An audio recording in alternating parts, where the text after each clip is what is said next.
மறைந்து ஒளிந்து வாழ ஆரம்பிப்பான்.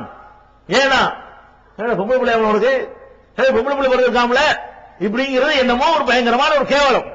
இப்படி சமுதாயமே கேவலமா கருதி இருந்த அந்த பெண் குழந்தை உயிரோடு புதைக்கிறது கௌரவமா கருதி இருந்த அந்த காலத்துல ஒரு செகண்ட்ல அவங்க விடுபடுறாங்க. என்ன செகண்ட் அது? லா இலாஹ இல்லல்லாஹ் என்பது நுழைய வேண்டிய விதத்தில் அவங்களுடைய இதயத்தில் நுழைகிறது.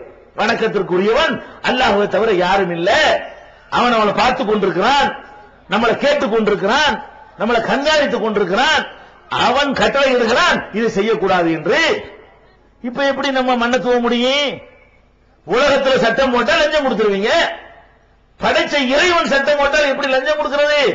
அப்ப அவன் நம்மை நிறுத்தி கேட்பானே என்ற அந்த ஒரு அச்சம் தான் ஒரு வினாடியில் அவர்களை மாற்றியது. கூட்டம் கூட்டமா குடித்தார்கள். நம்ம கேள்விப்படுறோம் மதுபானங்களை அவங்க மாதிரி குடிக்க முடியாது. அரபு கவிதைகள் நீங்கள் கடந்த காலத்துல நபிகள் நாயகம் ஸல்லல்லாஹு அலைஹி வஸல்லத்துக்கு முந்தி வாழ்ந்த காலத்துல அரபு கவிதைகளை எடுத்து நீங்கள் பார்த்தீர்களே ஆனால் ரெண்டு விஷயம் தான் அதுல இருக்கும். அரபு கவிதைகள்ல என்ன விஷயத்தை வர்ணிப்பான் தெரியுமா? கவிதை பாடுவான் தெரியுமா? ஒன்னு பொம்பளையை பத்தி கவிதை பாடுவான், இல்லன்னா மதுவை பத்தி கவிதை பாடுவான். அந்த அரபு கவிதைகளை போல நபிகள் நாயகம் ஸல்லல்லாஹு அலைஹி வஸல்லத்துக்கு முந்தி வாழ்ந்த முந்தி ஏற்றப்பட்ட கவிஞர்களுடைய கவிதைகள் எடுத்து பார்த்தீர்கள் என்று சொன்னா அந்த மதுவுடைய கலரையும், மதுபானம் இருக்க போதை பொருள் அதனுடைய கலரையும், அதுல கிடைக்கிற கிக்கு போதையையும், அதனால அவங்களோட உறவுகளையும் அதெல்லாம் என்ன செய்வான், அது என்னமோ பெரிய பேரின்பம் கிடைக்கிற மாதிரி அதை சிலாகித்துத்தான் கவிதைகள் எழுதுவாங்க. இல்லைன்னா பொம்புளைய சிலாகிச்சு எழுதுவான். வேற ஒன்னையும் வர்ணிக்க மாட்டான். இயற்கையை, சூரியனை, சந்திரன் இதெல்லாம் ரொம்ப குறைவா இருக்கும். காற்ற எவ்வளவு வர்ணிக்கிறதுக்கு இருக்கிறது. இதெல்லாம் அவனுக்கு ரெண்டு மேட்டர் தான் அவன் வர்ணனைக்குரியதா இருக்குவான். அப்பனா எவ்வளவு குறிப்பு இருக்காங்க? ஒட்டுமொத்த சமுதாயமுமே தங்களை விட்டு பிரிக்க முடியாத ஒரு அம்சம் நினைக்கிறாங்க. இன்னைக்கு மேலை நாடுகள் இருக்கிற மேலை நாடுகள்ல மதுபானம் என்பது அவர்கள் வாழ்க்கையில் டீ காப்பி நம்ம சாப்பிடுற மாதிரி ஒன்றி போயிடுச்சு. விருந்தாளி வந்தாலும் மதுபானம் தான், படுக்கும் போது மதுபானம், சோத்து திட்டு மதுபானம், ரொட்டி திட்டு மதுபானம், பேசிட்டு இருக்கும் மதுபானம், சிகரெட் குடிச்சிட்டு மதுபானம், மதுபானத்தை குடிச்சு சிகரெட் குடிச்சு மதுபானம், இப்படி எல்லாம் எப்ப பார்த்தாலும் அதுல மூழ்கி இருக்கான் பாருங்க. மேலை நாட்டுல இந்த மாதிரி கிறுக்குங்களா தான் அவங்க இருந்தாங்க. நபிகள் நாயகம் ஸல்லல்லாஹு அலைஹி வஸல்லம் அவர்கள் எந்த மக்களை முதலில் சந்தித்தார்களோ அவர்களும் அப்படித்தான் இருந்தார்கள். விட்டுப்பட முடியல, அதுல ஊறி போயிருந்தாங்க. ரத்தத்தோடு ரத்தமா அந்த ஆல்கஹால் கலந்திருக்கிறது. லேசில விடுபட இயலாது. ஒரு உத்தரவு தானங்க, ஹல்லன்து முன்தஹூன், நீங்கள் விலகிக் கொள்ள மாட்டீர்களா? ஃபஜ்தனிபூஹு, அதிலிருந்து விலகிக் கொள்ளுங்கள். இதானே அல்லாஹ் சொன்னா. உடனே தூக்கி எறிஞ்சிட்டாங்கல்ல. அல்லாஹ் ரப்பல் ஆலமீன் இந்த மதுபானத்திலிருந்து விலகிக் கொள்ளுங்கள் என்று ஒரு கட்டளை பிறப்பிக்கிறார். அந்த ஒரு கட்டளையே அவர்களை நல்வழிப்படுத்த போதுமானதா இருக்கிறது. வேற சட்டம் இல்ல, அதிகாரிகள் இல்ல, படைபலம் இல்ல. ஏன் அதிலிருந்து விடுபட்டார்கள்? நம்மை பார்த்து கொண்டிருக்கிற ஒரு சூப்பர் பவர் இருக்கிறான். எல்லா நேரத்திலும் இருக்கணும், எல்லா நிலையிலையும் நம்ம ஒருத்தன் கண்காணித்துக் கொண்டிருக்கிறான் என்ற அச்சம் யாருக்கு இருக்கிறதோ அவர்கள் தான் தங்களுக்கே நன்மை செய்ய முடியும். அடுத்தவருக்கு இரண்டாவது விஷயம், தங்களுக்கே நன்மை செய்வதாக இருந்தால் அவர்கள் தங்களுக்கு மேலே ஒருத்தர் இருக்கிறான், அவனை ஏமாற்ற இயலாது, அவனுடைய முடிவுல எந்த ஒரு குறையும் இருக்காது என்று நினைத்தால் மாத்திரம்தான் அவர்கள் தங்களை நல்வழிப்படுத்திக் கொள்ள முடிகிறது. அதை பார்க்கிறோம். அதே மாதிரி நபிகள் நாயகம் ஸல்லல்லாஹு அலைஹி வஸல்லம் அவர்களுக்கு பிறகு உலகம் முழுவதும் நபி ஸல்லல்லாஹு அலைஹி வஸல்லம் தோழர்கள் போனார்கள். நம்ம நாட்டுக்கு வந்தார்கள். அவங்களுக்கு நம்ம தமிழ் பாஷை அவங்களுக்கு தெரியாது. கேரளாவுக்கு போனார்கள், மலையாளம் தெரியாது. உலகத்தினுடைய பல பாகங்களுக்கு சென்றார்கள், அந்த நாட்டினுடைய மொழி அவர்களுக்கு தெரியாது. இந்த நிலையிலே நபிகள் நாயகம் ஸல்லல்லாஹு அலைஹி வஸல்லம் தோழர்கள் புறப்பட்டு போய் ஒவ்வொரு பகுதியிலும் போய் இறங்கி வியாபாரம் தான் செய்தார்கள். வணிகர்களாகத்தான் உலகத்தின் பல பாகங்களுக்கும் அவர்கள் சென்றார்கள். அவர்கள் வணிகர்களாக சென்று பயான் பண்ண தெரியாது, மார்க்கத்தை போதிக்கல. அந்த வணிகத்தில் காட்டிய அந்த நேர்மை, அந்த வணிகத்தில் காட்டின அந்த நாணயம், அந்த சுத்தம், இப்படியா வியாபாரம் இப்படியா, அது என்னப்பா ஏப்பா இப்படி நடக்கிறீங்க என்று அவர்களிடத்தில் விசாரிக்க வைத்து நம்ம அப்பன் பாட்டன்மார்களை முஸ்லிம்களை ஆக்கியது. நம்ம அப்பன் பாட்டன்மார்கள் எதுல ஈர்க்கப்பட்டாங்க தெரியுமா? அறுவாடா வச்சுக்கிட்டு சிலர் பரப்புனாங்களா? வாழால கொண்டு பரப்புனாங்களா? ஒரு கையில குரானை ஒரு கையில வாழை வச்சுக்கிட்டு பரப்புனாங்க. பரப்ப ஏழுமா? இன்னைக்கு இஸ்லாத்தை நோக்கி மக்கள் ஈர்க்கப்படுறாங்க, அவங்க எல்லாம் வாழால தான் பரப்பப்படுறாங்களா? நம்ம ஆட்சி இன்னைக்கு இல்லையே, அதிகாரம் இல்லையே.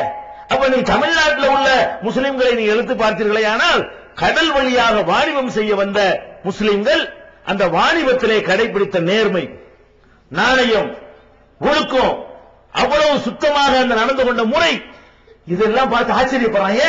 அவன் இப்படி ஒரு வியாபாரத்தை கண்டது கிடையாது, இப்படி ஒரு நேர்மையை பார்த்தது கிடையாது. வியாபாரம் என்றாலே பிராடு பித்தலாட்டம் தான், வியாபாரம் என்றாலே மோசடி தான், வியாபாரம் என்றாலே ஒரு சுரண்டல் தான். அதாவது இல்லாத மக்களை சுரண்டுவதற்கு பேர் தான் வியாபாரம் என்று இருந்த நிலையை மாற்றி அவர்கள் நாணயமாகவும் நேர்மையாகவும் நடந்தார்களே, அதனால் நம்ம ஈர்க்கப்பட்டோம். நம்ம அப்பன் பாத்திரங்கள் ஈர்க்கப்பட்டோம். பிரச்சனை என்னன்னு கேட்டா, அவர்கள் அப்படி நடந்ததுக்கு என்ன காரணம்? அரபு நாட்டிலிருந்து இங்க வந்து இறங்கி பல்லாயிரக்கணக்கான மைல்களை சிரமப்பட்டு கடந்து இங்கே இருந்து வந்து அள்ளிக்கிட்டு போறதுக்கு நிறைய வாய்ப்புகள் இருந்து கூட அவர்கள் ஏன் சொன்னபடி நடந்தார்கள்? ஒரு கிலோனை ஒரு கிலோ கரெக்டா கொடுத்தார்கள். உள்ள ஒண்ணு வச்சு வெளியே ஒண்ணு வச்சு ஏன் கொடுக்கலவங்க? அவங்களுடைய பொருட்கள் வாங்கல ஏன் கரெக்டா நடந்தாங்க? தங்களுக்கு மேல ஒருத்தர் இருக்கிறான், தங்களை படைச்சவன் இருக்கிறான், இவங்களுக்காக பயப்பட வேண்டியது இல்ல, அவனுக்கு பயப்பட்டு ஆகணும். இதெல்லாம் செய்யலன்னு சொன்னா நிறுத்தி வச்சு நம்மளை கேள்வி கேட்பான், அதுல தப்பிக்க இயலாது. அப்ப இறைவனை பற்றிய அச்சம் எந்த அளவுக்கு உள்ளத்தில் ஆழமாக பதிகிறதோ அந்த அளவுக்கு அடுத்தவருக்கும் நன்மை செய்வார்கள். ஒரு முஸ்லிம் சரியான முறையில் இறைவன் அஞ்சினான்னு சொன்னா அவன் ஒரு அரசு அலுவலராக இருந்தால் லஞ்சம் வாங்க மாட்டான். சரியான முறையில் இறைவனை அஞ்சக்கூடிய ஒரு முஸ்லிம் ஒரு நாட்டினுடைய அதிபராக இருந்தால் அவன் யாருக்கும் அநியாயம் செய்ய மாட்டான். அல்லாஹ்வை பயந்து, அல்லாஹ்வை ஏற்று, அல்லாஹ்வுக்கு முன்னாடி நிறுத்தப்பட இருக்கிறோம், விசாரிக்கப்பட இருக்கிறோம் என்பதை நம்பினான் என்று சொன்னா அவனுடைய வாழ்க்கையில இந்த விதமான கேடுகளை நீங்க பார்க்க இயலாது. அப்ப எல்லாத்துக்கும் அடிப்படையாக நபிகள் நாயகம் ஸல்லல்லாஹு அலைஹி வஸல்லம் அவர்கள் மூலமாக, அவர்களுக்கு முன் வந்த நபிமார்கள் மூலமாக அல்லாஹ் போட்ட அஸ்திவாரம் என்னன்னு கேட்டா அவனை பற்றி அச்சத்தை உள்ளத்திலே விதைத்ததுதான். இந்த அச்சம் விதைக்க விதைக்க அவருடைய வாழ்க்கை வந்து ரொம்ப டெவலப் ஆகிட்டே வரும். நபிகள் நாயகம் ஸல்லல்லாஹு அலைஹி வஸல்லம் சொன்னாங்க, ஒரு முந்தைய காலத்தில் இருந்த ஒரு சம்பவம், இறை அச்சம் என்பது நம்ம இறை அச்சம் சொல்றோம், தொழுகிறோம், நோன்பு வைக்கிறோம், மற்ற விஷயங்கள் நீங்க எடுத்து பாருங்க, அல்லாஹ் இல்லைங்கிற மாதிரி நடக்கும். நம்மளை எவனும் பார்க்கல, அல்லாஹ் ஒருத்தன் பார்த்துக்கிட்டு இருந்தா எப்படி நடப்போம், அப்படி நடக்கிறது இல்ல. நம்முடைய பொருட்கள் வாங்கல இருந்து ஒவ்வொன்றும் நீங்க எடுத்து பாருங்க, நம்மளை எவன் பார்க்கலாம், எவனுக்கு தெரியும் என்பதும் நம்ம நடக்கிறோமே. இறையச்சம் இருந்தால் அது என்ன ரிசல்ட் ஏற்படுத்தும் என்பதற்கு நபிகள் நாயகம் ஸல்லல்லாஹு அலைஹி வஸல்லம் அவர்கள் ஒரு நிகழ்வை நமக்கு சுட்டி காட்டுகிறார்கள். முந்தைய கால நிகழ்வு அடிக்கடி கேட்ட நிகழ்வுதான், ஆனா அதிலிருந்து நமக்கு சிந்திக்க வேண்டிய ஒரு விஷயம் கவனிக்க தவறி விடுகிறோம். நபிகள் நாயகம் ஸல்லல்லாஹு அலைஹி வஸல்லம் சொன்னார்கள், உங்களுக்கு முந்தைய காலத்தில் ஒரு சமுதாயம் இருந்தது, அதுல இருந்து ஒரு 3 பேர் பிரயாணம் பண்ணி போகிறார்கள். 3 பேர் பிரயாணம் பண்ணி போறாங்க. போகும் பொழுது ஒரு மலை, அங்க ஒரு குகை, இந்த மழை பெய்ய ஆரம்பிக்கிறது. உடனே இந்த குகையில போய் என்ன செய்யறாங்க, மழைக்காக ஒதுங்குறாங்க.